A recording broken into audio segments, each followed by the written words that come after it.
Hello friends. Bonjour chers amis, dans notre vidéo précédente, nous avons examiné ce que la Bible déclare à propos d'un jugement en cours au ciel, des livres de souvenirs et des registres qui sont en train d'être examinés. Bien que l'enseignement du jugement soit certainement biblique, l'idée que nos vies soient examinées dans les tribunaux du ciel peut sembler accablante. Après tout, tous ont péché et sont privés de la gloire de Dieu. Cependant, nous allons voir aujourd'hui pourquoi le jugement est une bonne nouvelle pour tous ceux qui ont accepté Jésus-Christ comme leur sauveur. Dans la scène de jugement décrite en Daniel 7, nous lisons « Les juges s'assirent et les livres furent ouverts ». C'est dans ce cadre que Jésus, notre avocat, se tient debout et plaide en notre faveur. Dans 1 Jean 2, 1, nous lisons « Si quelqu'un a péché, nous avons un avocat auprès du Père, Jésus-Christ le juste. » En hébreu, nous lisons « Car Christ n'est pas entré dans un sanctuaire fait de main d'homme, en imitation du véritable, mais il est entré dans le ciel même, afin de comparaître maintenant pour nous devant la face de Dieu. » C'est aussi pour cela, et nous en sommes assurés, qu'il peut sauver parfaitement ceux qui s'approchent de Dieu par lui, étant toujours vivant pour intercéder en leur faveur. Dans le livre « La tragédie des siècles », nous lisons cette description vivante de ce qui se passe pendant ce temps. La vie de tous ceux qui ont cru en Jésus est examinée devant Dieu dans l'ordre où ils sont inscrits. Commençant par les premiers habitants de la terre, notre avocat présente les cas des croyants de chaque génération successive et termine par ceux des vivants. Chaque nom est mentionné, chaque cas est pesé avec le plus grand soin. Et puis, nous avons lu cette incroyable bonne nouvelle. Tous ceux qui se sont réellement repentis de leurs péchés et se sont, par la foi, réclamés du sang de Jésus-Christ comme sacrifice expiatoire, ont eu leur pardon consigné dans les livres. Si leur vie a répondu aux exigences de la loi, leurs péchés sont effacés et ils sont jugés dignes de la vie éternelle. Voyez-vous, chers amis, grâce à la merveilleuse grâce de Dieu, lorsque nous confessons et nous repentons de nos péchés, Dieu nous pardonne et écrit « pardonner » à côté de nos noms, comme si nous n'avions jamais péché. C'est une bonne nouvelle incroyable. La Bible affirme cette merveilleuse promesse. Dans Ésaïe 43, 25, le Seigneur déclare « C'est moi, moi qui efface tes transgressions pour l'amour de moi, et je ne me souviendrai plus de tes péchés. » Et en Apocalypse 3:5, Jésus dit « Celui qui vaincra sera revêtu ainsi de vêtements blancs. Je n'effacerai point son nom du livre de vie, et je confesserai son nom devant mon Père et devant ses anges. »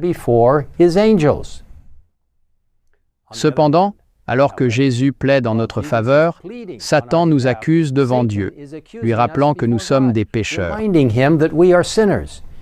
Ellen White décrit ainsi la scène.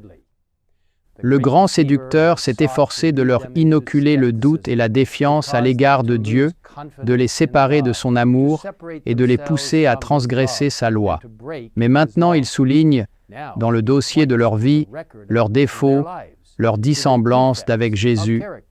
En un mot, tous les péchés dans lesquels il les a entraînés, et en raison de ces faits, il les réclame comme ses sujets. Mais, louons Dieu, ce n'est pas fini. Nous lisons plus loin. Jésus n'excuse pas leurs péchés, mais en vertu de leur repentir et de leur foi, il demande leur pardon. Il lève devant le Père et ses saints anges ses mains percées, et il dit « Je les connais par leur nom. Je les ai gravés sur les paumes de mes mains. » L'Éternel dit à Satan, « Que l'Éternel te réprime, Satan, que l'Éternel te réprime, lui qui a choisi Jérusalem. N'est-ce pas là un tison arraché du feu? » Oui, mes chers frères et sœurs, Jésus désire ardemment sauver chacun de nous. Il sait que nous sommes des pécheurs ayant besoin d'un sauveur, et il sait que nous ne pouvons pas nous sauver nous-mêmes. C'est pourquoi il nous invite à venir à lui tels que nous sommes, sans tarder. Il nous donne l'incroyable assurance que, si nous confessons nos péchés, il est fidèle et juste pour nous les pardonner et pour nous purifier de toute iniquité. Chers amis, il est vital de comprendre le sujet du jugement investigatif. Il est beaucoup plus grandiose que ce que nous pouvons couvrir dans ces courts messages vidéo. Je vous encourage donc vivement, si vous ne l'avez pas déjà fait, à télécharger votre copie gratuite de la Tragédie des siècles grâce à l'URL indiquée en bas de votre écran. Dans le chapitre 28 de la Tragédie des siècles, intitulé « L'instruction du jugement », vous pouvez lire plus en détail ce que la Bible enseigne sur le jugement investigatif et comment nous pouvons avoir l'assurance du salut aujourd'hui. Que le Seigneur vous bénisse dans l'étude de ces enseignements importants, alors que nous nous approchons de plus en plus de la fin des temps. Je vous invite à prier avec moi. Père céleste, nous sommes tellement reconnaissants que Jésus, le Fils de Dieu,